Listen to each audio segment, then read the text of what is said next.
有消息报道，由于美国给乌克兰送去了太多的导弹，以至于把自家老底儿都给掏空了，1/3的导弹库存在以后的几年内都得不到补充，这是怎么一回事呢？Hello， 各位老铁们，大家好，欢迎收看本期迷彩虎，我是虎妞。在乌克兰战争爆发之后，令北约所有国家都没想到的是，乌克兰居然可以在俄罗斯的进攻之下撑过1周，并且还迅速地组织起了人手反击。这让北约各国看到了一个搞垮俄罗斯的办法。于是在美国的带领下，北约各国纷纷开始了对乌克兰的军援。作为带头大哥的美国，更是在3月份通过了一份乌克兰补充拨款法。按照规定，美国将会给乌克兰提供136亿美元的援助。不过这部分拨款并不是立马就会到账的，而是会分成很多个阶段陆续到账。其中有用于战争的军事援助，也有用于乌克兰战后重建的经济援助。截至目前，美国已经给了乌克兰35亿美元的军事援助。如今这部分基本已经结算完成，只剩下2.5亿美元还没有到账了。不过值得注意的是，这里的军事援助指的并不是美国直接将一批价值35亿美元的装备送给乌克兰，而是将仓库中的武器送往乌克兰之后，用这笔钱去购买一些新武器来弥补库存。也就是说，美国这是以旧换新，把仓库中的老装备都送给乌克兰，然后再花钱采购一批新装备。但是这些装备也不可能全部都是采购的新装备，像那些飞机、坦克，美军自然给的是上世纪的老古董，然后买最新的，正好给扩充一下军备。可是那些轻型装备就不一样了，由于轻型装备的更新换代缓慢，性能提升不大，所以美军现在用的也是以前的装备。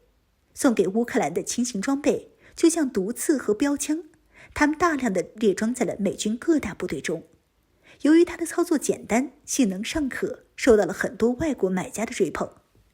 在这次战争中，美国就给了乌克兰大量这2种导弹，给俄军的空天军和装甲部队带来了一定的损失。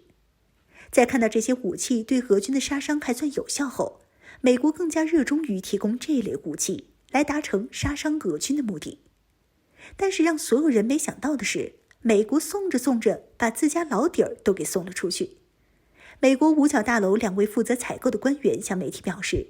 美国现在已经将毒刺和标枪库存的1/3都送了出去。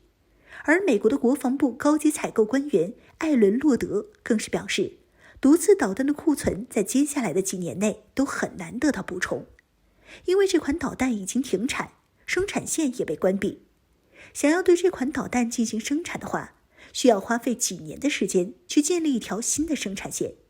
而且初期产能必然不会太高，是一件相当麻烦的事儿。毒刺导弹是上世纪80年代研发并服役的，在90年代就停产了。各种改进子型号加起来总共生产了7万多枚，其中用于出口版本的毒刺生产了12000多枚。后来由于美军在对外战争中发现没几个国家是自己的对手，数千架战机组成的空军能够横扫任何一个国家，所以觉得毒刺这款防空导弹在未来战争里用不了太多，现有的库存已经足够消耗，没必要继续生产，所以便让这款导弹仅仅服役10几年就停产了。而标枪导弹则是美军在上世纪末研制并服役的，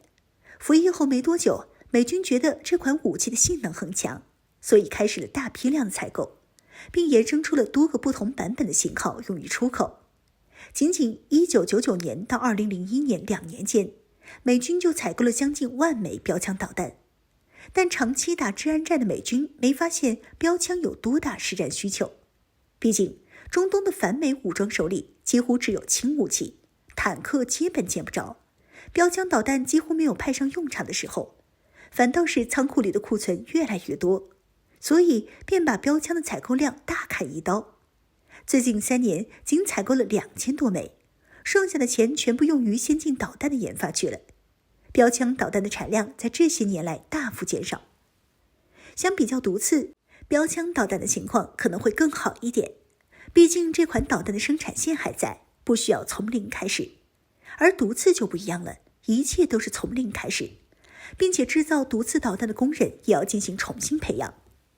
虎妞也听到过一种说法，称以美国军工复合体的能力，火力全开1年就足以生产上万枚毒刺和标枪导弹。但是要知道，当年的美国军工复合体之所以这么强大，是因为当时的美国经济是当之无愧的世界第一，世界上前10的国家加起来经济甚至都不如美国。在强大的经济实力下，让美国可以火力全开生产各种装备。现在可不一样了，美国现在的经济虽然还是世界第一，但是并不足以对其他人造成碾压。仅排名第2的中国就和美国相差不大了。美国自身的去工业化导致了军工业产品价格居高不下的问题更是恼人。在这种情况下，美国的军费开支更是年年递增，但购买力却连年下降，更多的钱只能买更少的武器，陷入了恶性循环。想要在马力全开生产导弹，那就需要更多的钱。可是现在地主家也没余粮了，美国的经济呈一路下滑态势，疫情和制裁俄罗斯带来的影响，让自家人民日常生活都成了问题，又哪来的钱去造导弹呢？